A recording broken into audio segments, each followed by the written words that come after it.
I've understood from the beginning that I would be representing a lot of girls and women. There is nothing more I want to do than impact girls.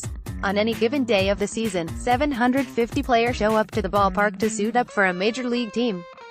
All of them, of course, are male. But one of baseball's most fascinating developments is the role of women in the game, and Jessica Mendoza is determined to get more involved. I won't shy away from that. Mendoza said, "I want to be a role model. Girls need to see it to believe." Mendoza is a former softball star, best known in baseball for her work with ESPN on the Sunday Night Baseball team. She also accepted a position within the New York Mets organization this past offseason, reporting directly to general manager Brodie Van Wagenen as a baseball operations advisor.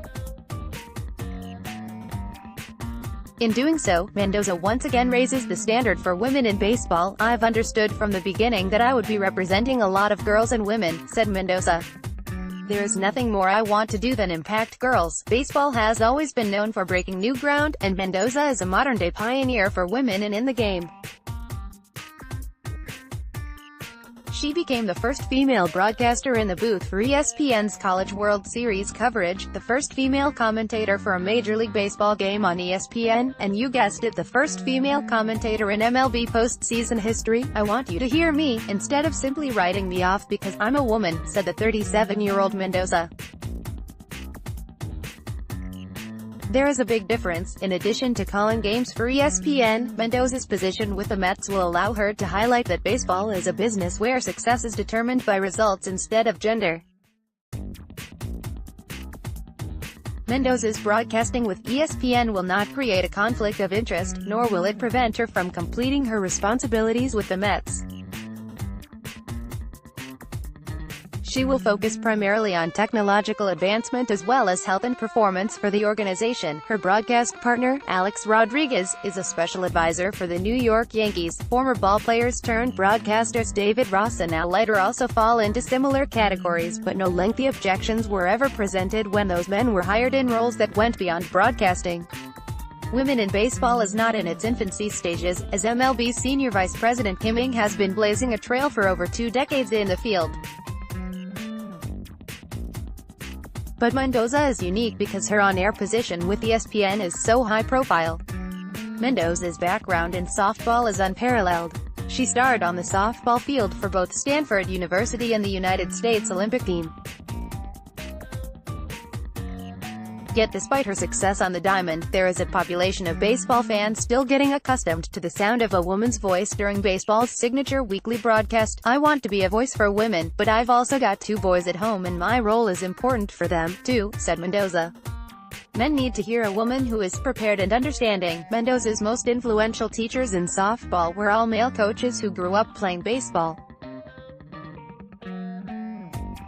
Her course of action is no different than theirs, only in reverse. "John Kruk called the Women's College World Series with me, and his background is not in softball," explained Mendoza. "But his insight and understanding were awesome.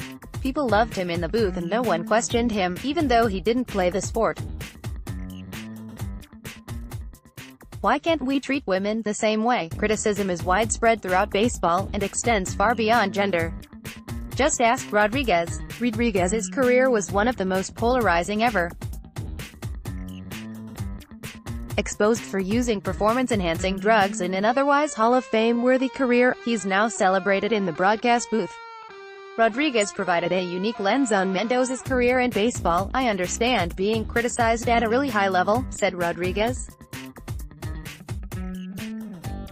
"And when you're a trailblazer like Jessica is, you're going to get some heat. Self-doubt can cripple ability, no different in the batter's box than it is in the broadcast booth." But Mendoza does not mind criticism, as long as people are genuinely listening to what she has to say. "You don't have to agree with what I said, but just don't solely disagree because of who is saying it," said Mendoza. With Alex, because of his history, people just come at him. But are they listening to him or are they judging him because of what they think they know? "And a lot of people are judging me just because of my gender." Rodriguez believes that Mendoza's greatest impact in sports will reach far beyond her current work. Her knowledge on the air and success in the front office will continue to add to the sinews of intelligence in baseball, regardless of gender. When I'm talking baseball with Jessica, I never think about whether I'm talking to a woman or to a guy, said Rodriguez. All I know is, I'm speaking with a person who really understands baseball and loves the game. The smoothest part of the job for Mendoza, in both broadcasting and with the Mets, has been her acceptance by the players. I can go up to the guys and ask about approach, analytics, and hitting approach, said Mendoza. That comfort is there with the players, and I don't think they see me as a female broadcaster.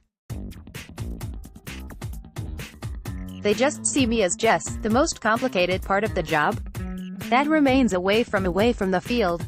Mendoza faces a challenging terrain battling equal rights for women in professional baseball. Yet that battle is particularly meaningful, and she is grateful to use her platform to encourage women and girls that they can also succeed in this field. We need to know that we are good, Mendoza said. Doubt is what I see with a lot of women. We doubt ourselves. Whether it's because we think we're too fat, or ugly, or not smart enough, our gender puts ourselves down.